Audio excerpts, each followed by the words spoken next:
This episode of New Politics was released on the 31st of July, 2026, and produced on the lands of the Wangal and Gadigal people.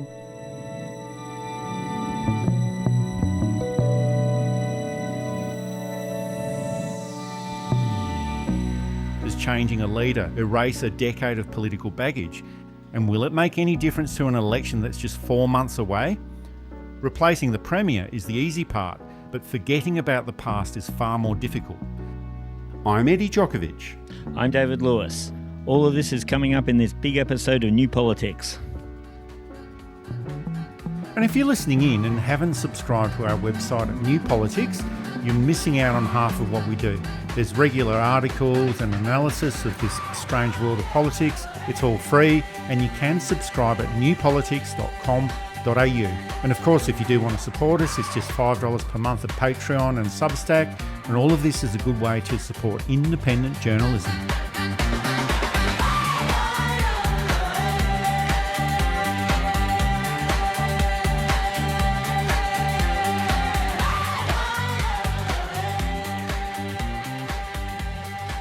Thank you. Thank you to the Victorian people. It has been the honour of my life to serve you as your Premier. After speaking with my colleagues overnight, I have made the difficult decision to step aside as leader of the Victorian State Parliamentary Labor Party and as Premier of Victoria. At the end of the day, I am, and always have been, a team player. Thank you to my ministers for your counsel, to my caucus colleagues for your friendship, and thank you to my union comrades and colleagues for your solidarity. Thank you to the 3 Labor Premiers under whom I've served. Steve Bracks, who taught us to listen and act. John Brumby, who taught us to fight for the regions. And Daniel Andrews, who taught us to put people first. I didn't achieve all I set out to do for you in this role. I didn't get everything right.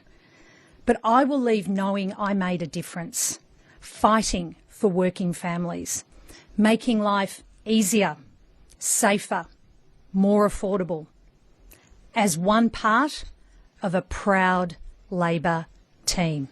Thank you and goodbye. Jacinta Allan has resigned as the Premier of Victoria, and it's not just the end of her leadership, but it's also the end of the Daniel Andrews era in Victorian politics, which started all the way back in 2014. So obviously they're very different people, but Allan and Andrews are from the same socialist left faction, which has dominated the Victorian Labor Party for some time. She was the Premier for 3 years, but almost from her first day in office, she had to deal with Labor Party factions. She was forced to put in Ben Carroll in as her deputy, and he's from the Labor right. And I think it was also so difficult to break away from the aura of Daniel Andrews because she was a big part of that agenda as well, and also from the same socialist left faction. And Daniel Andrews was just so dominant for almost a decade. So I think that offers some explanation. But Jacinta Allan just let the allegations of corruption over the CFMEU and the big build infrastructure program, I think she just left that fester for far too long. And in politics, David, you have to deal with problems very quickly. And Victoria does have a lot of state debt. It's around $167 billion, but debt in itself is not a problem if it's being used productively within new infrastructure that makes the city far more efficient and works more effectively for the public. But I think that in the end, the narrative that Jacinta Allan could give to the electorate was overshadowed by these festering allegations of corruption, which the mainstream media amplified, of course, because they were always out to get Daniel Andrews. And when they couldn't do that anymore, they started going for Jacinta Allan. And this is what they were ultimately after, and it's ultimately what they got. Yeah, she was, I think, a fairly competent, not completely competent. As you said, she didn't jump on the scandals and neutralise them quickly enough. She was fairly honest. I think there's been no suggestion that she profited or benefited in any way from the various scandals that went on with the big build process. It shows the brutality of politics, that someone who's capable and competent, and I'm not saying that we've lost a potentially great Victorian Premier here, but she was someone who under different circumstances, probably would have done a good 2 or 3 terms in solid but unremarkable achievement. And that's not a bad thing, particularly after the juggernaut of the Andrews era, where there was always stuff going on. And Andrews was an incredibly effective election winner, if nothing else. And there was a few other things he did. He set Melbourne up for its growth. It's likely to surpass Sydney as Australia's biggest city in the next 5 or 10 years. He used that debt fairly constructively, as in he's using it to build future-leaning infrastructure, roads that make sense. Honestly, New South Wales could use the Andrews model of infrastructure as a great example of how to do this right. But yeah, I think a bit unfortunate that Jacinta Allan had to follow Dan Andrews. And I think you'd need John Cain resurrected in Victoria to really get... Or maybe both John Cains. There were 2 Cains, John Cain Senior and John Cain Junior. Both John Cains to match. And of course, after a period of reform and massive change like you got under Dan Andrews, you need a period of consolidation. And yeah, I get the feeling that Jacinta Allan was not quite handed the hospital pass that, say, Joan Kerner was handed, but she was definitely put into a position where it would be very hard to do well. And then her own mishandling of the CFMEU big build problems put the nail in the coffin for her. Oh, but a few of our audience members have asked us, what will Jacinta Allan's legacy actually be? And it's sort of easy to focus on the politics, but the biggest story is, what is she leaving behind? And under her leadership, and she was actually the Minister for Transport, so a lot of these infrastructure programs were under her leadership as the Minister in those relevant areas. But Victoria continued one of the largest infrastructure programs in Australia's history, pretty much. The Metro Tunnel, there's the West Gate Tunnel, the Suburban Rail Loop, and the broader big build project as well. And as you mentioned, Dave, Melbourne is on track to become Australia's biggest city over the next few years. And I think it might be actually happening sooner than 5 or 10 years. I think that's what the projections were, but it actually has crept up a little bit. It might be over the next 2 or 3 years. But whatever the case is, it is going to become Australia's biggest city, and I don't think Sydney's going to be too happy about that, but couldn't care less really which city is bigger in Australia. But governments do have to plan for a few decades ahead, not just for the next election. That's the thing that we've always been pushing, that governments have to not just think about the next election, but for the next 20, 30, 40, 50 years. And I think this infrastructure program, it does cater for that. And Jacinta Allan also pushed through some other major planning reforms to boost housing, increasing density around transport hubs, delivering cost of living measures. She also introduced Australia's first Indigenous Treaty legislation. And sure, that was started under the Andrews government, but she was the one that actually introduced it. And despite all the political rhetoric that was surrounding all of this, the sky didn't fall in when the treaty did come in. And Melbourne is recognised as one of the best cities in the world to live in. I think it's number 3 at the moment. It's always hovering between number 2, 3, 4, but it is one of the best cities in the world to live in. But despite all of these, what I see as achievements, there have been enormous financial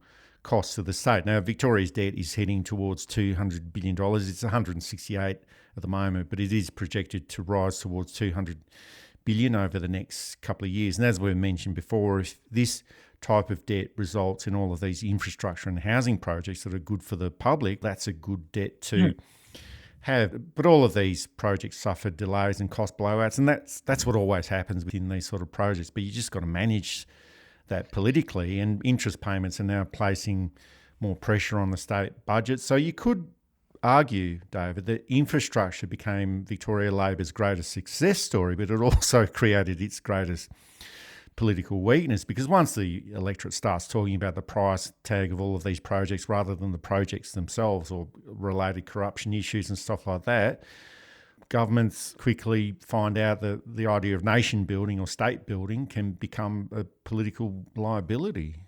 Yeah, nobody really gets it till the benefits are seen in 10 or 15 years down the track. As I mentioned earlier, that current Sydney roads don't go anywhere, cost too much, are somewhat of a white elephant. Now, I could be wrong. In 20 years' time, they could be exactly where they need to be and properly run and do actually solve the traffic problems that they're causing today. I'm not holding my breath for that, but it's a possibility. The Melbourne developments did seem to, and I say this as someone who doesn't live in Melbourne, our Melbourne listeners might have other opinions on this, but they seem to solve a lot of the traffic problems that they were having in the short term, but also in the long term, which seems to be a good thing. Having said that, it's still a big debt. And Andrews wasn't great at explaining the debt he incurred. He was great at explaining a lot of things. He was one of the reasons that he lasts so long and so electorally successfully is because he's very good at saying, this is the problem, this is what we're going to do to solve it, and then doing it. And he was good at making hard decisions. The Commonwealth Games being one of the more controversial ones, having bid successfully for it, realises that the $500 million that they'd already spent on it, they weren't going to get the return that they were hoping. So he kills that, and we're currently watching a much reduced Commonwealth Games, only 10 sports and less countries and smaller teams in Glasgow, which had already had it. Having said that, they should have done those figures before, and they probably would have found that this was always going to be the issue with the Commonwealth Games in the modern form. So Jacinta Allan came in following a big piece of mostly successful reform, but with the caveat that the media and a fairly vocal minority, and I'm speaking through the polls, Andrews remained a very popular leader his whole time. The polls, but a fairly popular leader, a fairly well-liked leader, who suffered continual media harassment. That car accident he had 400,000 years ago, whenever it was, which was cleared up by the police, in which even the kid who was hit, his family were fairly satisfied with what had happened. Well, we still need to keep hearing about that story. That's from right. the prehistoric time. The Victorian police, who have always been fans of the Labor Party, covered it up for some reason. When he fell off the stairs, terrible accident. Question that it was a terrible accident. The press sort of continued the notion that it was the unions who had done him over, who had beaten him up because he had somehow displeased the masters in the union movement. There was no outside evidence of this, just lots of rumour and scurrilous gossip. I think Jacinta Allan had to take some of this too, in that when there was some corruption with members of the CFMEU and allegations of bikie gangs, the new Premier Ben Carroll has suggested he's going to look at a royal commission into this. Maybe that's the right thing to do. Maybe that's bowing to outside pressures. Who knows? But I think a lot of this goes to show that one of Jacinta Allan's biggest challenges was that she never really escaped from the shadow of Daniel Andrews. Yeah. And even today, I think we've probably spent about half the time discussing Daniel Andrews' legacy and his behaviour and stuff like that. And I think that Jacinta Allan just never really escaped. You know, I don't think it was her fault, but I don't think that she was ever really able to escape from the shadow of Daniel Andrews, and even trying to carve out her own agenda. I think that most voters in Victoria simply saw her as the continuation of the Andrews government rather than something, or the beginning of something completely different. And primarily because she was part of that agenda too. And as the opinion polls started to deteriorate and her personal approval ratings kept falling to record levels, I think it was minus 35 points in approval ratings or disapproval ratings. And even the traditionally safe Labor seats started to show significant swings in opinion polls. And there was also the by-election last year where Labor had a 10% swing against it. That was in Werribee. They hung on to the seat, but it was a previously very safe seat to a highly marginal seat. And yeah, I just feel that Jacinta Allan, she increasingly seemed to be moving from crisis to crisis instead of trying to set the agenda, which is a bit unfair because most of this was the agenda of Daniel Andrews. And there's also the issue about how women leaders in politics, they're always judged by different standards and different rules, and that's always been the case for some time.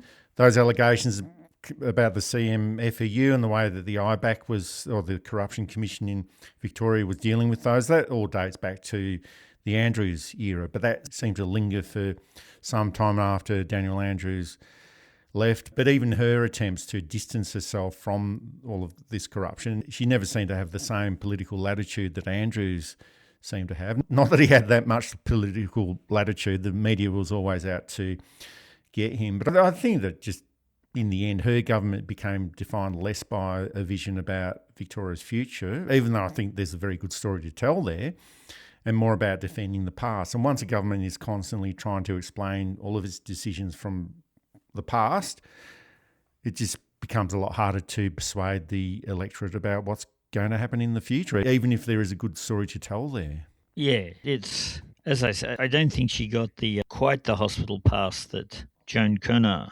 did, who took over a very unpopular, dysfunctional government, and despite being capable and competent, just had to wear the responsibility. And Joan Kirner, I'm only using her as a Victorian example. There's a ton of examples in other states. Her problem is that she didn't come across as being as decisive as Dan Andrews. She wasn't as electorally popular as Dan Andrews. Now, let's be really fair. Would Andrews have won another election?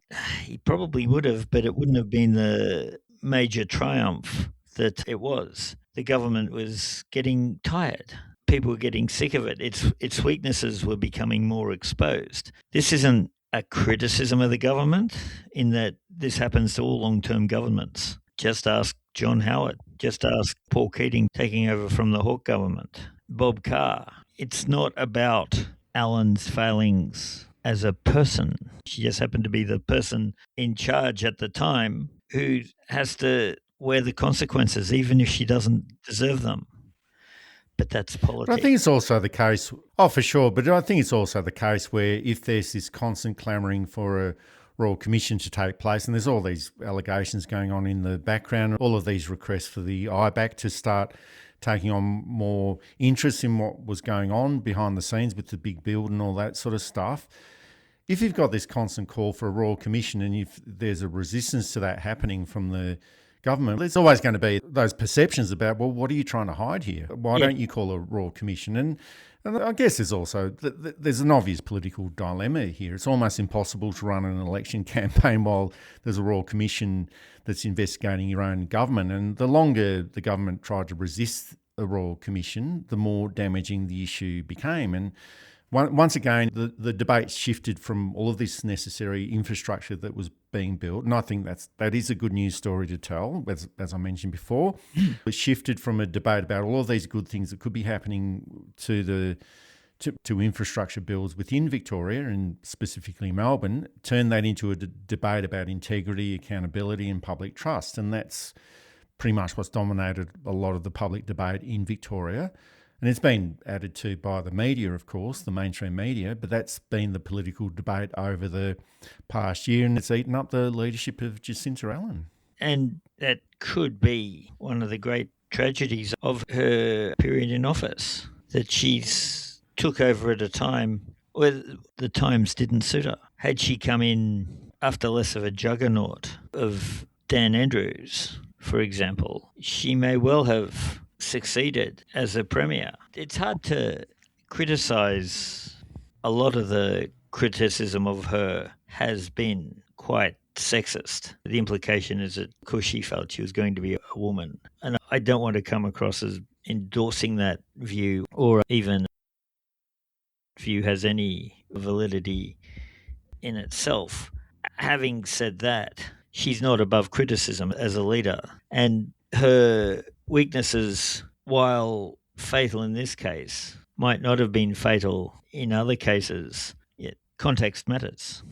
And following Dan Andrews, whose level of hate is in disproportionate numbers to the percentage of people who hate him. And hate is there. I saw on LinkedIn today somebody went in and said, Ben Carroll, we wish him well, and then 3 paragraphs on how awful Dan Andrews was. Must be nice to live in your enemy's heads rent-free like that, as the kids say. This is New Politics, independent analysis of Australian and international politics. For more free articles and analysis, join us at newpolitics.com.au.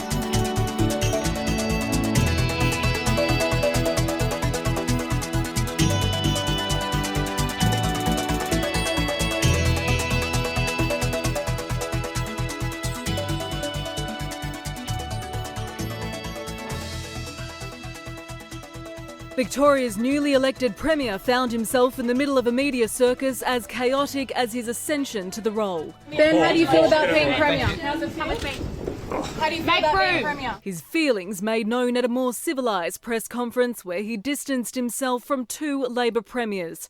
I am not Daniel Andrews. I am not Jacinta Allan. Ben Carroll, the state's 50th Premier, pitching himself as the change Victorians have asked for. In my government, integrity will not be optional. Today he took a decided stance. My first action as Premier will be to call a royal commission into the construction sector. I guess the other factor is that replacing the leader doesn't automatically solve the problems for a government, but it depends on what that leadership change is.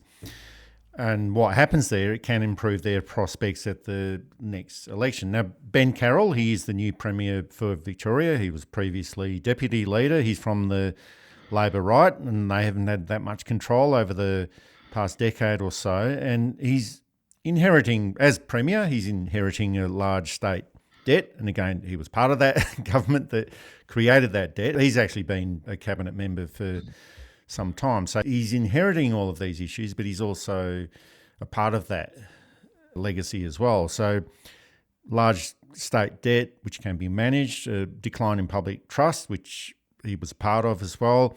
And there's also the lingering questions about the political culture left over from the Andrews and Allan era. Now, he's trying to draw a line under that. And sometimes this can work in politics. We saw Scott Morrison winning the 2019 federal election after being the leader for 8 months. After he became the federal leader of the Liberal Party and Prime Minister, he drew a complete line under or between him and the previous Turnbull regime. I've forgotten what he called it. I think he called it the Circus Act or whatever it was, and or the Clown Show Circus Act, whatever he...